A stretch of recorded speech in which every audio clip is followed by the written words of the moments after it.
Uh, my name's Bill Wells. I'm from the Euclid Ambulance Corps. I am the Director of Education.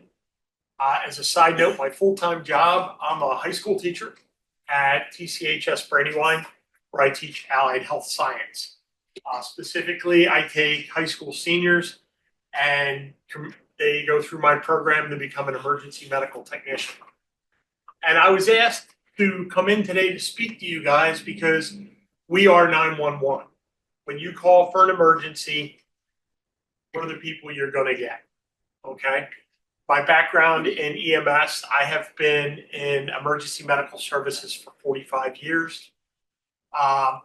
Actually 46 this year. I've been an EMT since 1980, a paramedic since 1999. So I've been doing that for a long time. I don't know much about bees. I'll be straight up with you, except for one thing, and that is anaphylaxis. We can have an allergic reaction to something. I'm sure at some point everybody in here has had some type of an allergic reaction to something. But anaphylaxis specifically is going to be something that can kill you if it's not taken care of fast enough.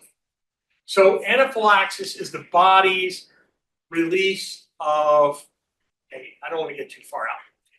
It's how the body fights a foreign invader. Now, the funniest question you got to ask somebody at the Beekeeper. Have any of you ever been stung? Today. I think the better question is somebody not been Yeah, stung. who hasn't been stung? Well, I get the people with bees yet. Yeah. Right. But here's the interesting thing. You're obviously sitting here, maybe you've never had, and hope that you didn't have a reaction, an anaphylactic reaction. The problem is we never know when we will have one. You could be going your entire life and never have a reaction, and that next time you get hit is when it hits you. So it's important to recognize these signs and symptoms and what you need to do. It can be a life-threatening reaction. Oh, and by the way, not just bees, hornets, wasps, numerous things can cause it. So it shuts, your body releases histamine. So have you ever heard of Benadryl? Everybody's heard of Benadryl, right?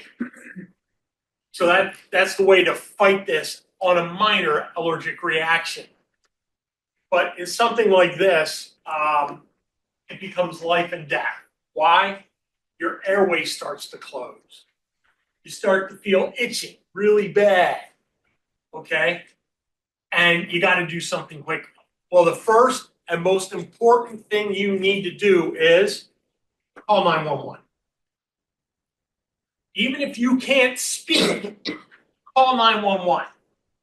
With our enhanced 911 system in Chester County, we should be able to get to you. They should be able to narrow you down within 5 meters. So roughly 17 feet to be able to pick out where you are. And with today's technology, with the smart watches and everything else, I'm sitting in my chair the other night at home, and my watch starts to vibrate, and I look at it, it goes, fall warning, have you fallen? I'm like, maybe asleep, but I am in the chair. So, and yes, you can see here on the slide, some foods, peanuts, nut allergies. Surprising fact about that, the United States has more nut allergies than anywhere else in the world. And the reason for that is they posit that the reason for this is due to the fact that we avoid nuts. We avoid giving kids nuts for the fact that we're afraid they might have an allergy to it. That baby formula, okay, you never hear of it having nuts in it. You go to other countries, it all does. So they're being introduced to something. Have you ever heard that, right? Like, I was raised around animals. Okay, I got my flock. I got 20 chickens. I got a couple turkeys. I got 4 dogs. A whole bunch of animals. My kids were raised around them. None of them have allergies. One of their friends come over that have never been around an animal, and the next thing you know, they're having a reaction to it. So they think that might be a reason why. Bees, it sounds like. Someone could give you some bees here. Think about it. I only got an acre of land. I don't know. We'll talk. One thing's for sure, I live over in West Callan and I see bee boxes everywhere, so, and Amish, they're everywhere. Shellfish, yes, I'm sorry for those of you that have an allergy to shellfish.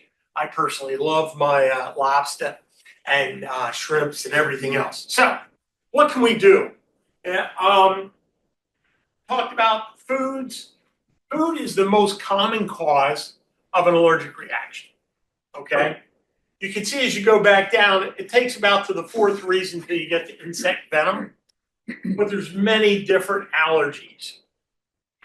And a lot of us, me included, have asthma. I had it when I was in the military because of this crap I worked around. And it's gotten better. I mean, there's a lot of meds to take care of it, but if you've ever had an anaphylactic reaction before, you definitely want to make sure that you're carrying something to help you if it happens again. So one of the things we carry is an EpiPen. Maybe you're familiar with an EpiPen. Interesting fact about an EpiPen. They used to be cheap as hell. And now they're not. To the point where we used to carry on the ambulance, we would carry 2 adults and 2 pediatric ones. Now that is about $700 a hit. Okay? Because they realized they had a trademark on it, whatever the business reason. So right now they're running through the FDA and working on getting approved nasal epinephrine. So you've seen the Narcan. Have you seen the Narcan units? It's up the nose. They're working on the same thing for epinephrine, and I hope it gets approved because that'll drive the price down. Because this truly is a life-saving med right here. Now this is a trainer, okay, and it's really easy to use. Use it on George. I know. If I was going to use dose of epinephrine, it'd only make my talk go an extra 20 minutes. We're going to be a lot faster. You'll be done in 2 minutes. You'll be flying right through. You'll be like, huh? Okay, next slide, please. So signs and symptoms. We get hives, itching, flushed skin, starting to feel woozy, right? You're going to have some respiratory problems, some breathing problems. It starts by the wheezing, right? That noise.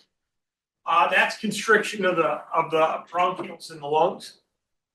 And then what we see here is the blood pressure starts to drop. Why? So your body, what it's doing is it's releasing histamine into it. And it's doing its best to counteract this foreign thing that's gotten in. But it overdoes it.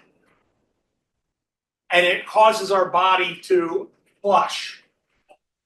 Everything just goes like flushing a toilet. So we get dizzy, lightheaded. We might vomit, diarrhea, and definitely the last one. The first sign of somebody having an issue, other than the fact that they start to look like, and I always use this as a comparison for those of us that remember the movie Willy Wonka. Do you remember Violet? Yeah. And what color did she turn? Purple, blue, right? Cyanotic. That's it. Now you're not going to blow up like she did.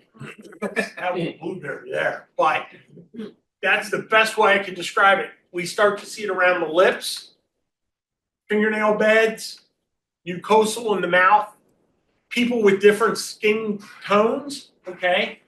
Darker skin, same thing. Hands, fingernail beds around the mouth, in the ears, and around the eyes. You'll start to see them turn blue. This is a true medical emergency. What do you do if you don't have epi? Easy, call 911. Get somewhere where we can get to them. But first and foremost, I think the most important thing to do is get them out of the area where they got stung. Is that me? That's my wife and that dog. Sorry. is to, it's that Ring video doorbell thing. Ring, oh boy. But is to get them and drag them if you can. If you can't, understand. I guess, what do you use to fight the bees? Smoke, right? The smoke thingies, at least if I can remember my Boy Scout days, right? Next slide, please. So call 911, EpiPen if available. So the EpiPen's easy. The way to do this is blue to the sky, orange to the thigh. That's the idiom. Blue to the sky, orange to the thigh. We pop off the safety and lateral thigh. In the lateral thigh, you're just going to take it, ram it in, hold it for 15 seconds, and then pull it straight out. There's a neat, oh, by the way, it's a trainer. Give myself that. Is that a needle? So the needle would be encased in here. It is a needle. I'm just gonna die on the spot. You know what? You'll never see the needle. I will feel it. You'll feel it. You'll be done. You have anaphylaxis. And then this becomes something that you want to give the EMS. Now, That's correct. they come in packs of 2 for a reason. A lot of times, 1 may not be enough. Okay? You hit the person with 1. Again, lateral thigh, hold it in there for 15 seconds, pull it straight out. Because if you come up on an angle, you can snap the needle off. That's all. This is their sign, just to let you know I've heard it. Okay. So, yes, When you, if you're the person giving the epinephrine, you do remember the time that you gave the epinephrine, so you give it to the EMTs? it would be a good idea, absolutely. And at a minimum, you need to wait 5 minutes before you hit them with the second one, if they need it. They should start to feel immediate relief. Okay? But if it starts to get to the point where it's like, it's not feeling right, you can always give them a second one. Just remember, epinephrine, your body makes it naturally. We call it adrenaline. That's what it is. It's an adrenaline rush. Same thing you get when you're going over to the top of the roller coaster. And you're going, why am I doing this? That's adrenaline. Or jumping out of the airplane, or in my case, helicopters. That's it. All right. Sorry. Yes. How long will those pens last? I mean, Once they're in the system? excuse me, Oh, the EpiPens, how long will they last on the shelf? The shelf life is maybe a year. Okay, is it good to keep them in the car, in the glove box kind of thing? I know it gets hot in the cars, I don't know if they. Yeah, no, you don't have to keep them refrigerated, just room temperature. But you're right, if you keep it in a glove box, That's hot. it will get hot. But where would you, purse, absolutely, purses. In my case, I would just carry it in my pocket, yeah. Question. So my daughter used to need one and she outgrew her allergy. Yeah. But I still have the EpiPen and I've kept it. So Yeah. it's expired. But if I was in an emergency situation, I could use it on somebody. Depends on how old it is. Okay. So It's the like 2 years old now. 2 years old, and I feel like it would be better than nothing. Is that not? it would be better than nothing, but it may not work. It may or may not work, but what are you gonna do? Yeah. And the other thing is, pediatric dosing Yeah. is 0.15 milligrams as opposed to 0.3, Yeah. which is an adult. So, But maybe on my kids it could work. on a kid, yeah, but getting it replaced might be the better thing. Spending another $700. Yeah. Well- It's not the allergy anymore, so I don't think that would. Yeah, so, and again, it depends on your insurance. I mean, the VA will just give you it. But, yeah, I wouldn't hold on to it too much longer. Because, okay, so medication, just real quick, pharmacodynamics. Medication comes up, it peaks. Now, just because this says expires today, doesn't mean it's expired. But what happens is they can't guarantee the efficacy, the action of the drug. So it starts to go down over time. So that's the issue you run into. You're a year over that, so it might have a little bit of strength left in it. But it's better than nothing. Yeah. Say, we use an EpiPen, patients feeling better, more normal. do we still need to call an ambulance or should we? You should have called the ambulance already, and absolutely, they should go get checked out. They should always go get checked out, and I know people are iffy about ambulances, but the fact of the matter is, we essentially have a mobile emergency room. So that we can put somebody back there, and if they start to have issues, as a paramedic, I can do a lot of stuff back there. I can intubate them, I can put them on a cardiac monitor, I know how to read EKGs. I've got about 42 different medications I can give if I have to. And as opposed to trying to put them in your car and drive them to the closest ER. As we know now, you might be driving a while, especially if you live out where I do. Sitting in my house the other day, I'm looking at it, Chester County's 23 or 22 miles, Ephrata's 23, Paoli's 24. I couldn't believe it was easier for me to get to Ephrata. But we've got, and what if that person starts to tank while you're in the car? Now you're trying to figure out what to do. Call an ambulance. Yes, sir. Seems to me it's a good idea for all of us to pay our yearly dues to the ambulance. I guess. I mean, Otherwise, I've heard the fees can be really high. so they can be depending on that individual station.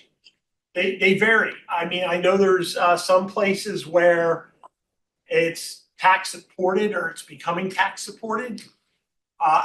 Typically, your ambulance companies are not. It's through billing, third-party billing with your insurance. And then you can always, knock on wood, I'm pretty sure when I say every ambulance company is a nonprofit. So setting up payment plans and stuff. I ran Good Fellowship for 28 years. I was the executive director there. And if somebody had a financial hardship, we would write it off. I mean, it depends on you. If you have Medicare, Medicare Part B usually covers it. And any type of government plan, they usually have to take that and write it off. So, but at the time it happens and your life's involved, big white house, mow the lawn. Am I worried about the bill or do I want to live? But depends on where you are too. Different states, different rules. Delaware, it's all tax based, so you don't get a bill. All right, where was I? CPR. CPR. Does everybody have a CPR card? CPR if necessary. If you don't have a CPR card, right? I know Euclid, we offer classes every month. The easiest thing to remember is you can always do hands-only CPR, right? It's easy to do. If you don't want to blow in somebody's mouth, my rule of thumb is, the only mouths I blow in are the ones I already blow in. So let's see, I kiss my wife. Maybe I would for my kids. Much past that, forget about it. Because back when I started doing this, that's all we did was mouth to mouth and too many free meals.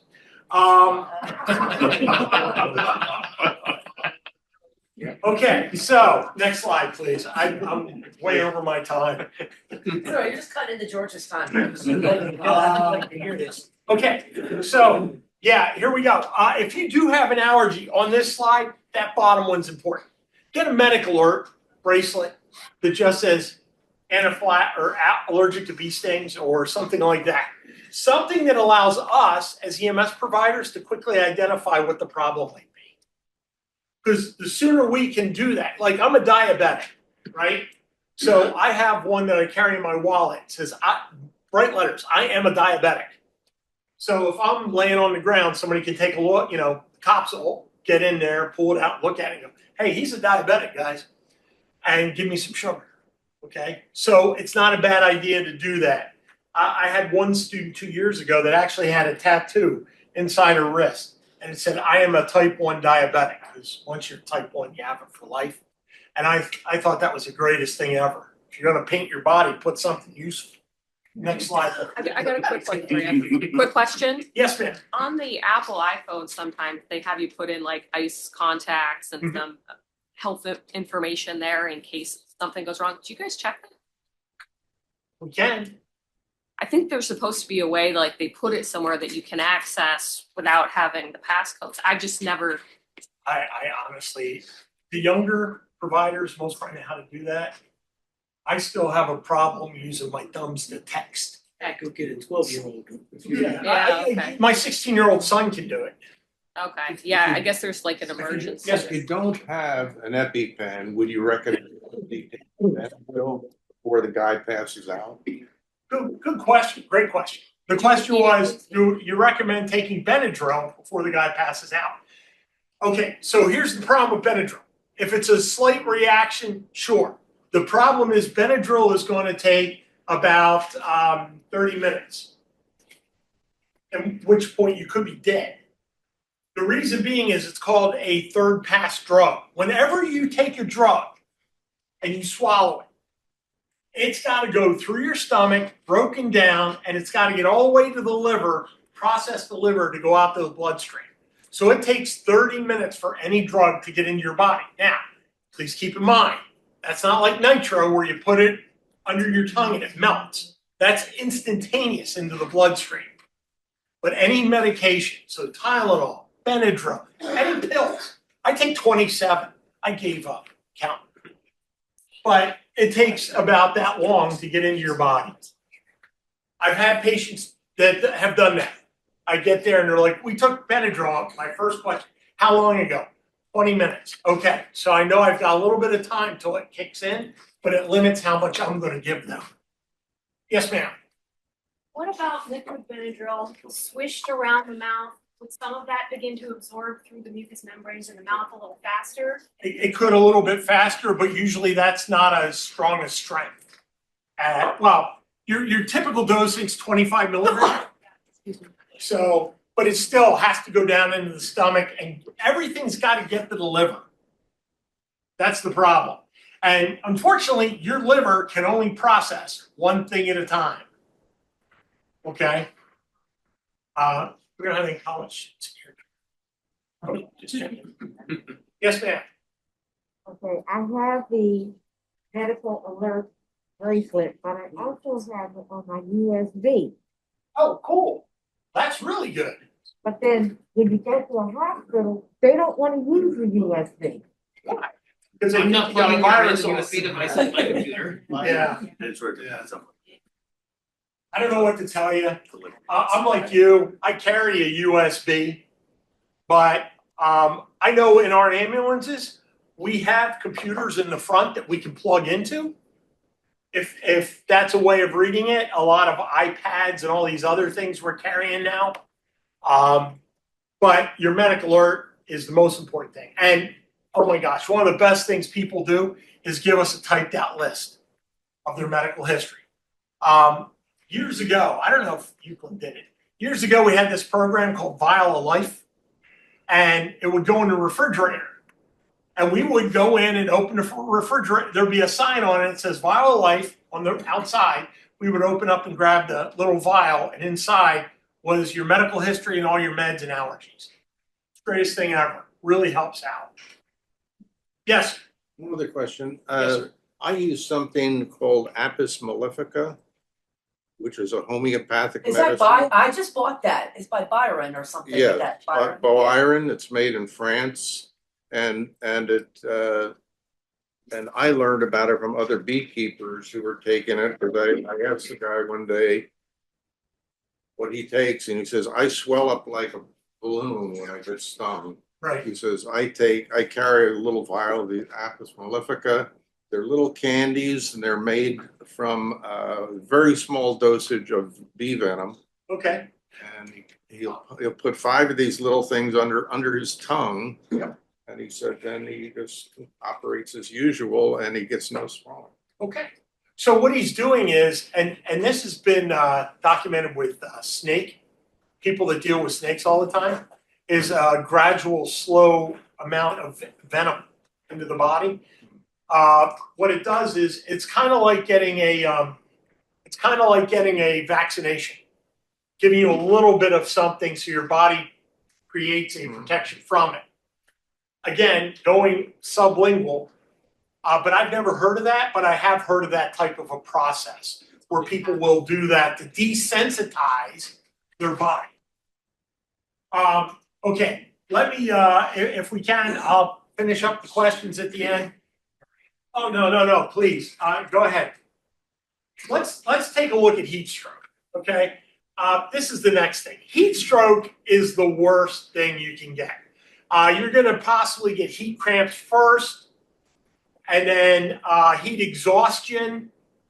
Heat stroke is that prolonged exposure. Your body temperature is gonna be up above 104 degrees. You're literally cooking off your brain.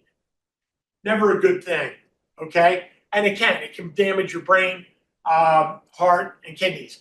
Where do we see a lot of heat strokes?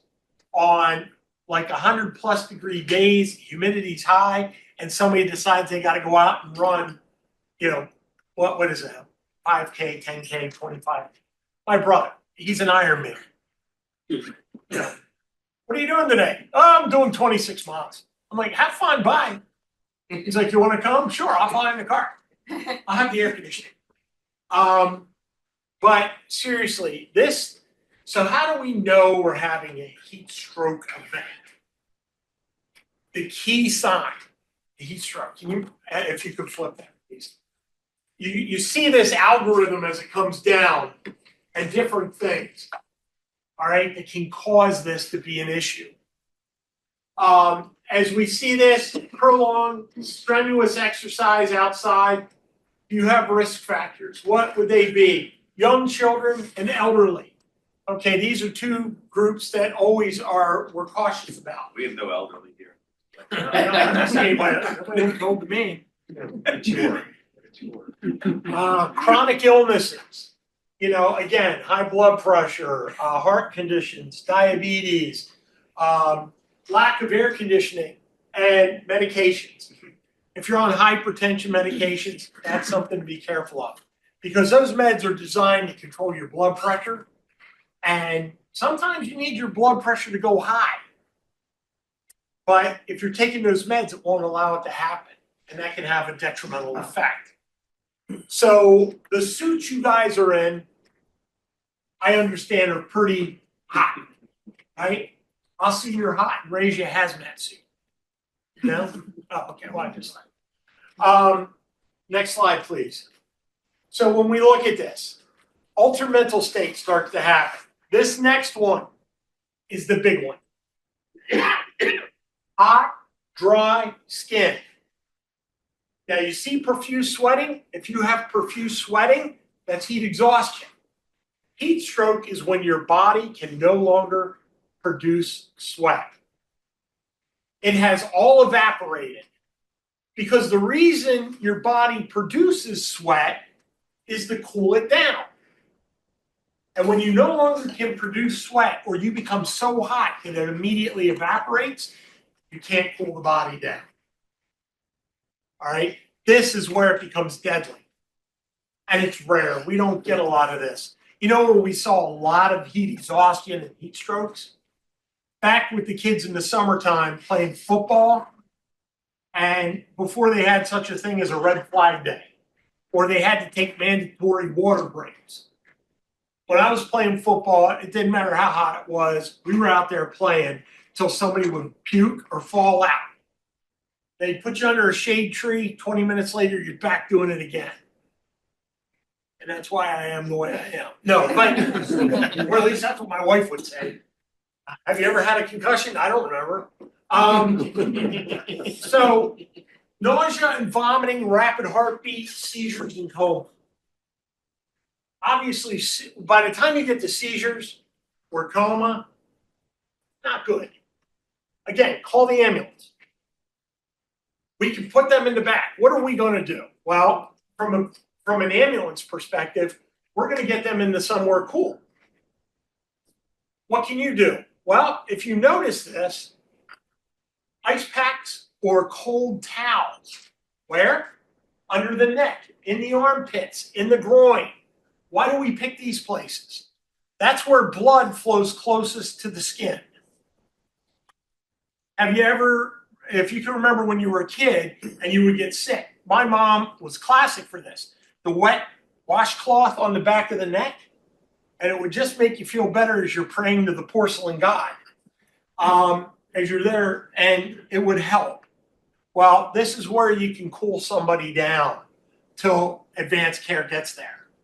When I get there as a paramedic, I'm going to start an IV line and I'm going to give you fluid. Because odds are you're dehydrated, you need fluid. And we can start to regulate your body temperature. And lower it slowly. You don't want to lower it too fast. Okay? So don't throw this person in a pool.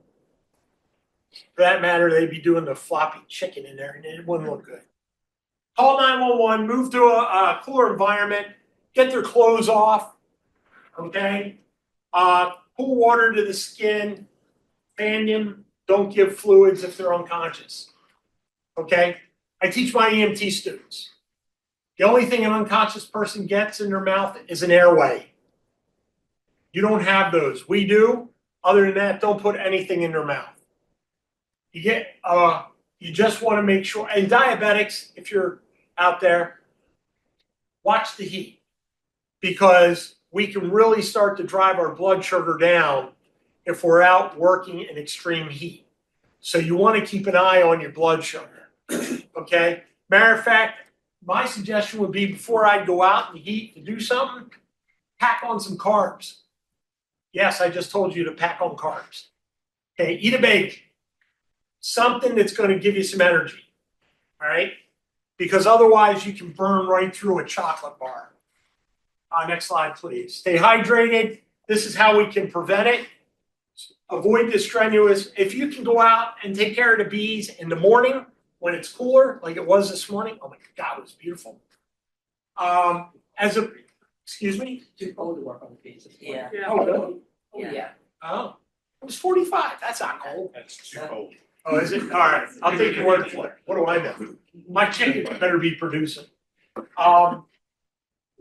Wear loose, light clothing, use fans, air conditioning, and acclimatize. That's why a lot of seniors will go to senior centers. They used to go to the mall. That thing over there that's going to get torn down soon was a great place to go in the summer because they had air conditioning. Not anymore. Okay. Is that it? No, should be another slide, please. Okay, so just to recap. Anaphylaxis, epinephrine pen, EpiPen. Heat stroke, get them cold. Both are considered life-threatening. Okay, sir? It took a lot longer. Are there any other questions? And I really do appreciate your time, and thank you very much for having me come out. It's important to be aware of this, especially with the summer coming, and I guess bees are going to start getting active, right? Yeah, when the trout swims, the bees are active. So, all right, I don't have anything else for you. Any final questions? Yes, ma'am. Just one thing. You Yeah. have to know there's a drug called Neffy, which is a nasal epinephrine. Oh, I'm happy to know. I don't have a need. Is it approved? Oh, yeah, you can get it now. There you go. There you go. Oh, note to self. What's it called again? Neffy. Neffy. I happen to be on the state committee for our Gotta get it on the ambulance. protocols. I'll be meeting with them again next week, so I'll bring that up. Yes, sir. Just an FYI for everyone, there is an epinephrine that's approved for asthmatics. And you can buy it over the counter, but it really doesn't work for anaphylaxis. You know this, I'm sure it's Neosynephrine, primary. Primatene mist, yes. Primatene mist. Matter of fact, there for a while they quit selling it. Yeah, because of the what was with it, the aerosol. Aerosol, yeah, the propellant, yeah. So, yeah, if you do have the allergy, talk to your doctor, or you may already have the pen. Don't hold on to them too much longer. And if you need to get rid of it, it's a sharp. Just what would be a good? Oh, you drop it off the ambulance. We've got sharps containers there. We can take care of. Okay. Yes, sir. Just a comment for the room. Your GP will likely give you an EpiPen prescription if you ask, as a beekeeper or aspiring beekeeper. Yeah, they do. Like even without previous history. Right, Well, there you go. that's true. Hey, better to be pre-armed.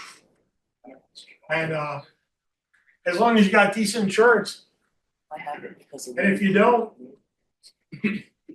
I don't know what to tell you. Oh, you know what? I can tell you this. GoodRx. Anybody use GoodRx? Yeah. I use it and I've got great insurance. Because I'll tell you what, you can really get some decent deals on there. And another thing you can do too, FYI, is reach out to the manufacturer to get a manufacturer's coupon. Yeah, whoever would have thought in your life you'd go coupon shopping for drugs? But hey, you know, might work. All right. Thank I'm you, good. sir. George, thank you for your service.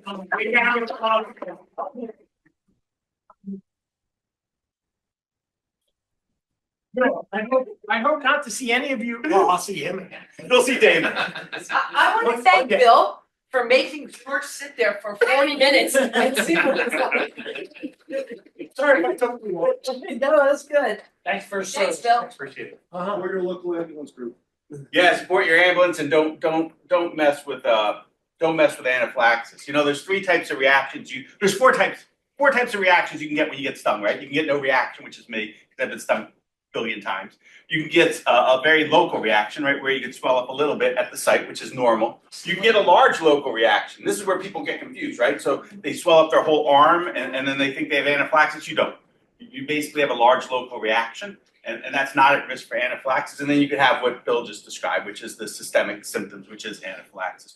We had somebody from Hopkins, I think that's on somewhere, isn't it? The Hopkins talk. This was awesome because it was practical, but we also had a guy from Hopkins a year ago go into all the details of anaphylaxis, which I think is on the CCBA education channel. So if you want to get more into the medical side of what the different reactions are, I'd highly recommend it.